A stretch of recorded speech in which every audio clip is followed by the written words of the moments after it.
Yeah, thanks. Long night? Brindle set his cold brew aside and logged into his computer. Niko sighed. Danielle was up my ass about visiting her parents. I don't have the time or interest in torturing myself with another size-up from her $1 million family. Whoa, detective? Michael Harrington chimed in from the desk behind Niko. I didn't know you were into ass play. I dabble, Niko replied. And don't call me detective. I take it her family isn't too fond of you, Brindle said. Niko loaded coffee grounds into his French press. Yeah, they don't think I'm good enough for their trust fund Barbie. That's how they treat her anyway. They have some West Coast anesthesiologists lined up for her. They have for a while now. FBI special agents don't make the kind of money Silicon Valley socialites pine after. His parents are probably in the same yacht club as her parents or some shit. You sound real broken up about it, Harrington said. Yeah, a total mess. He chuckled and broke from the press, turning to Harrington. Tell me about your girl problems. Oh, that's right. He gave Harrington a slick grin. Yeah, real funny. I don't keep them around, so they don't bother me any. Must be nice. Niko turned away, his interest waning. Look, I can solve all your problems for you, Harrington said. If you're not happy, move on. Noted, but I think I'll ration the advice I get and take it from people with actual experience. You're lost, man. Harrington shrugged and sank behind his computer monitor. Niko turned to Brindle. What about you? Any sage advice? He pondered. You guys have a lot of history. You've been together, what, 10 years? Since high school, yeah. You've been in it a long time. But Mike is right. Maybe it's time to call it quits, like ripping off a Band-Aid. Just get it over with. I'm sorry, but did you just side with me on this? Harrington asked. Brindle waved him off. Don't get used to it. It's a rare occurrence. Niko shook his head, turned back to his desk to work the press, and transferred the coffee to his thermos. From the man who had it all. If you want your hand held, ask someone else, Brindle said. Only you can make the decision. But a word of advice. Keep your business. What you say to others when you're angry shapes how we see her and guides the advice we give you. Think about it. Niko considered the counsel, zoning in on his thermos. The steam from the cup danced in the light as particles of dust floated through the wispy tendrils. For a moment, the chaos of the station dissolved into static. His thoughts weaved in and out of trivial notions before he placed the lid on the cup, took a sip, and set it aside. With a final exhausted breath, he turned to his computer and logged in for the day. The hours dragged about like an ankle weight. The case numbers began to blur. Number 029478, missing person. Number 029490, sexual assault. Number 029502, assault and battery. Number 029555, attempted suicide. Number 029565, bomb threat. Routine. The same tedium adding further insult to the injury that had become his reputation. He shuffled through trivial memories to placate his boredom, a tactic his therapist gave him to fend off his anxiety. Keeping his mind busy was never a problem, but all paths led to one memory, and it was the one he most sought to avoid. Such was karma that the haunting memory lingered when it was least desired. Ortez, his supervisor, Richard Flieger, barked from across the room, cutting through the static in his mind. My office. Now. Flieger's broken dialect earned him the infamous nickname Shatner, but his stuttered tones irked Ortez. He communicated like a dementia patient delivering cryptic messages. Harrington laughed, mocking him like a child in grade school. Time to hit the Shatner burner, Ortez. Brindle shook his head in mild amusement. Niko stretched back in his chair and took a long swig from his thermos. He adjusted his tie and made his way through the cube farm, affectionately referred to as the bullpen, to Flieger's office. "Get the door," his supervisor commanded. Flieger plopped into his chair and began adjusting the bric-a-brac scattered across his desk, idly maneuvering a picture frame, straightening a pen, moving his stapler, and then moving it back. Niko closed the door, avoiding the faded cluster of grime formed from years of others habitually touching the same spot. A strange habit that lingered. Sure, he had his share of unusual idiosyncrasies. Who didn't? But his quirks seemed more justified than others. He took a seat in one of the chairs facing the desk. Harrington referred to them as burners because the only asses hitting those seats were likely getting reamed. The thought pegged him as he sat, causing him to shuffle uncomfortably in the chair. A groaning chorus from the leather cushions followed. An uneasy quiet settled in the room. Flieger scanned over emails, ignoring Niko, and Niko examined the office, drumming his fingers on the armrests of the chair. He flicked over the various degrees and certifications framed along the walls. Superfluous trinkets for the position he was in, but they held intrinsic value to Flieger all the same, even if only to bolster his ego and flex his perceived dominance awarded from years of ass-kissing. If ruthless brown-nosing was an Olympic sport, old Dick here would be a shoo-in for the gold. "How long have you been with the Bureau?" Flieger began in his usual droning tone, his eyes still scanning over emails. 4 years, sir. Niko replied. "And your probation started?" 7 months ago, sir. Exasperation struck Niko already. "Ah, that's right." Flieger's eyes glanced at Niko with an arrogant slant, lingering for effect. "It appears family ties don't always guarantee success. As I understand it, your father was quite the accomplished agent. Is that right?" It is. "He retired as special agent in charge at this very station, correct?" He did. "I never met the man, but his acclaim does linger." Flieger resumed his mindless inspection of emails. The added inflection on every other word drove Niko insane.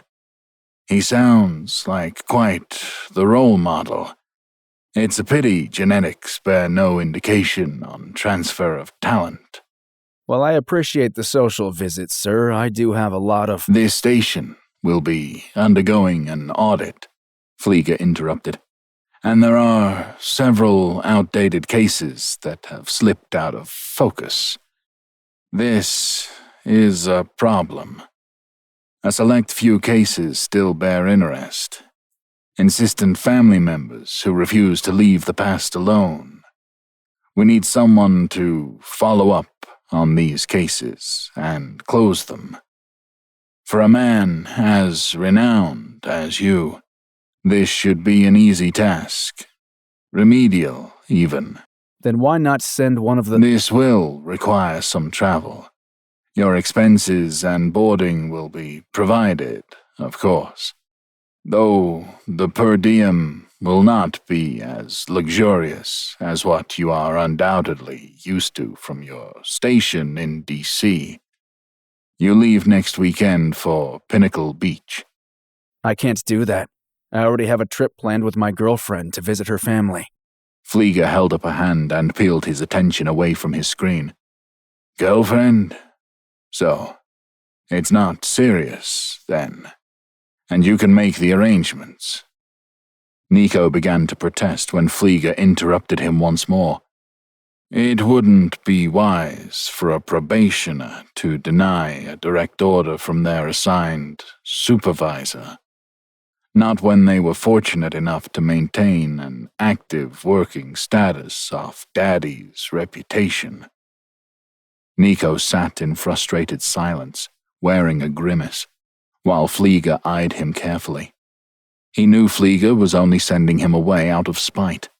He had been trying to rile him up to see him suspended for months. Niko couldn't imagine what his grudge was. Not that it mattered.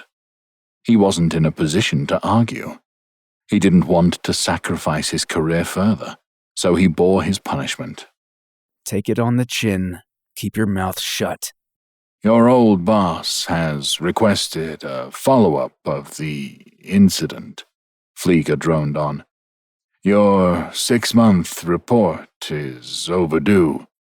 He's expecting an assessment of how your therapy sessions are going, as well as a recount of the events from your last assignment.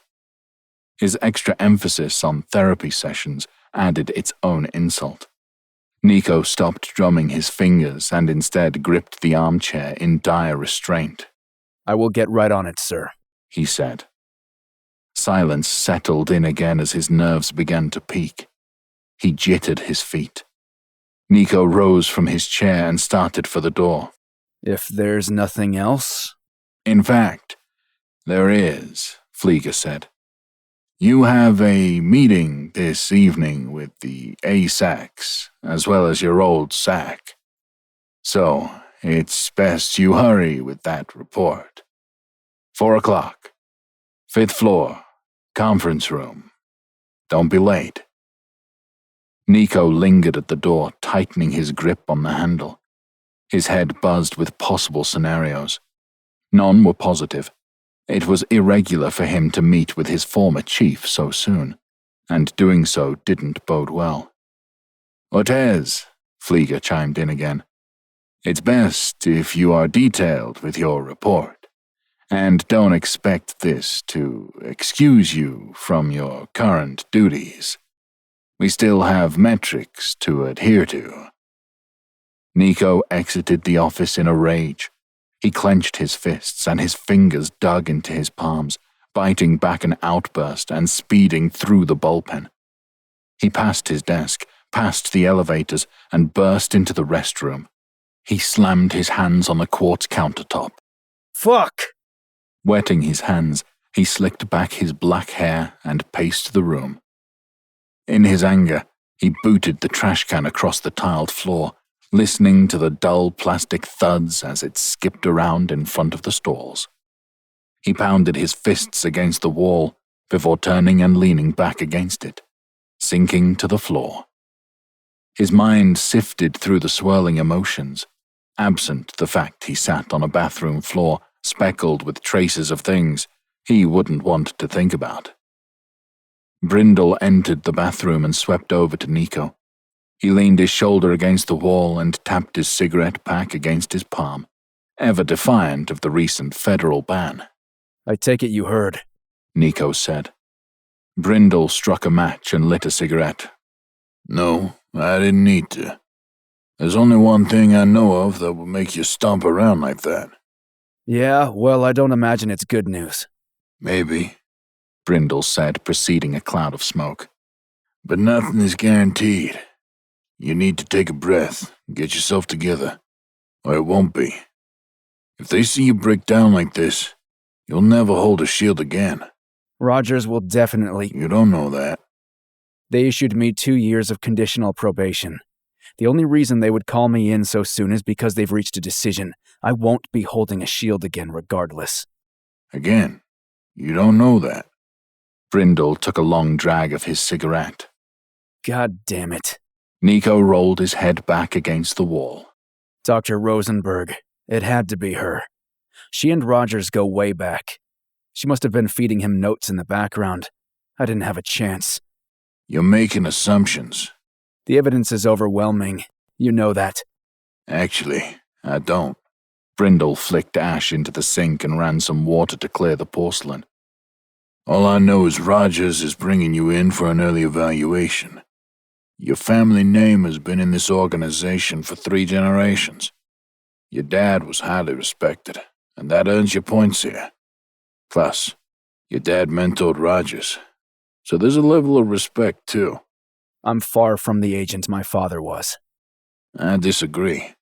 You have the mind for it. You just lack experience, and you're quick to jump to conclusions. You need to pump the brakes on that cynicism. I don't think they'll buy you so early on. Niko scoffed. That's highly optimistic. Brindle shrugged. I have a feeling it won't be what you think it is. He doused the cigarette under the sink faucet, retrieved the toppled trash can, and discarded the butt. He squatted next to Niko. Listen, pull yourself together and get your report drafted. Start there, and the rest will come together. You're not out of this yet, but you need to show them that your mind is clear, that you aren't holding on to that trauma anymore.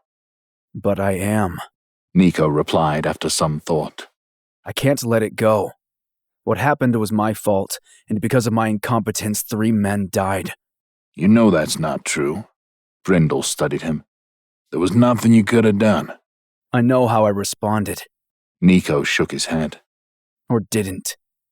And now I have to carry that with me the rest of my career. From what I understand, it happened quick, Brindle replied. You were the first to get shot, right? Took a hit to the back? You couldn't have seen it coming. No one else did. You can't hold it against yourself. Look, I've known you long enough to recognize when you're bottling shit up inside. But the point is not to let them know. You'll come to terms with what happened, and you'll be a better agent because you won't let that shit happen again. Of that, I'm certain. But until then, don't give them the leverage, and please, God, don't give Flieger the satisfaction. Brindle helped him up from the floor, and Niko straightened out his slacks. You and I both know that they hold all the leverage already. Niko muttered. I'm a puppet on a string, baby. Christ, Brindle snapped back. The headaches you get from trying to help people, I swear. Hop off the stick you keep permanently glued up your ass, and pay attention. You're full of assumptions, and not a single one of them is positive. Step out of that pity parade and get out there and write your damn review. You're a good worker and a hell of an agent. But you make one mistake and you let the world crumble on top of you, stomping around like an entitled child. Woe is fucking me. Let me clue you in on some words of wisdom your dad shared with me. No one gives a shit. They don't care about you. Most people only care about themselves. You might think everyone is watching. You may even have times where you think people are criticizing you behind your back, but they're not. So suck it up, sweetheart. Cut the shit and do what you gotta do. Niko stood there stunned like a deer in headlights. He expected the eventual impatience, but never pegged Brindle as one for the outburst. Wow, Niko replied. I'll be honest, you caught me off guard, Kev. I don't know how to respond to that. Good. Then just shut up and listen. Brindle patted Niko on the shoulder. You've got potential, but you're too in your head. Fix this? He prodded Niko on the temple. So you can start working with this. He poked a finger at Niko's chest. Now, if you're finished sucking at the tit of self-deprecation, then let's grab a bite so we can both think straight. I've had my fill of your shit for today. I need a refill if you expect me to keep up my sunny disposition. He slapped Niko on the back and ushered him out of the restroom. Oh, and this one's on you. Brindle jested with a playful smile. Niko tucked his hands into his pockets and chuckled to himself. His inhibitions about the meeting melted away, and the trepid fog in his mind dissipated. His tensions regarding that haunting moment lessened, and he carried it in his walk. As confidence worked its way back into his mind, he even dared to be hopeful about his upcoming meeting, though uncertainty still played on his anxieties. Choking back doubt with a composing breath, he and Brindle made their way to the elevators, weighing their options for lunch. Guilt still festered, minimizing his appetite, and leaving him to wonder if he would ever be free of its burden.